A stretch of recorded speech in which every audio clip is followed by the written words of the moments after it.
ఒక చిన్న ఇంట్లో ఒక ఒక రేకు అడ్డం పెట్టిన ఒక బాత్రూమ్ అంతే. హ్మ్. ఆ బాత్రూంలో ఆహ్, స్నానం చేయాలి. వావ్! అడిగితే ఆవిడ ఏం మాట్లాడకుండా వెళ్ళి అక్కడ స్నానం చేసి మొత్తం రంగులన్నీ కడుక్కొని మొత్తం అంతా స్నానం చేసి వచ్చి మళ్ళీ మేకప్ చేసుకొని మళ్ళీ నెక్స్ట్ సీన్ షూట్ చేసాం. అప్పటికే పెద్ద హీరోయిన్ కదా సార్. అప్పటికే హీరోయిన్. అప్పటికే చాలా సినిమాలు చేసిన హీరోయిన్ అండి ఆవిడ. హ్మ్. అప్పటికే చాలా సినిమాలు చేసిన హీరోయిన్. హ్మ్. ఆహ్, అదొక ఇన్సిడెంట్. తర్వాత వాళ్ళ నాన్నగారు చనిపోయినప్పుడు మేము బెంగుళూరు వెళ్ళామండి. సార్. కాస్ట్యూమ్ కృష్ణ గారు, నేను వెళ్ళాము. మధ్యలో జగపతి బాబు గారు కూడా కలిసారు. మేమందరం వెళ్ళాము అక్కడికి.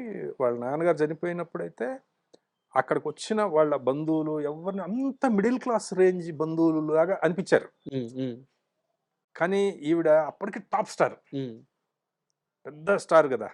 కానీ అందరిని పలకరించే విధానం గాని, అందరిని రిసీవ్ చేసుకునే విధానం, అంటే మామూలుగా ఒక మిడిల్ క్లాస్ ఇంట్లో ఒక అమ్మాయి ఎలాగైతే బాబాయ్, మా అమ్మ, మామయ్య, రా అన్నయ్య అని అందరిని ఎలా పలకరించే ఆ ఇంట్లో ఆ ఫంక్షన్‌లో పనులన్నీ చేస్తారో అలా చేశారావిడ. సూపర్. అది చూసి మేము చాలా ఆశ్చర్యపోయాం. అంటే చాలా మంది పనిచేసేవాళ్ళు ఉంటారు గదా! అప్పటికి. అవును. అవును. వాళ్ళ చేత చేపించుకోవచ్చు. చేపించుకోవచ్చు. కానీ అంత ఆవిడ అదొకటి బాగా అనిపించిందండి ఆ టైంలో. అండ్ సౌందర్య గారు చనిపోయినప్పుడు సార్ హ్మ్.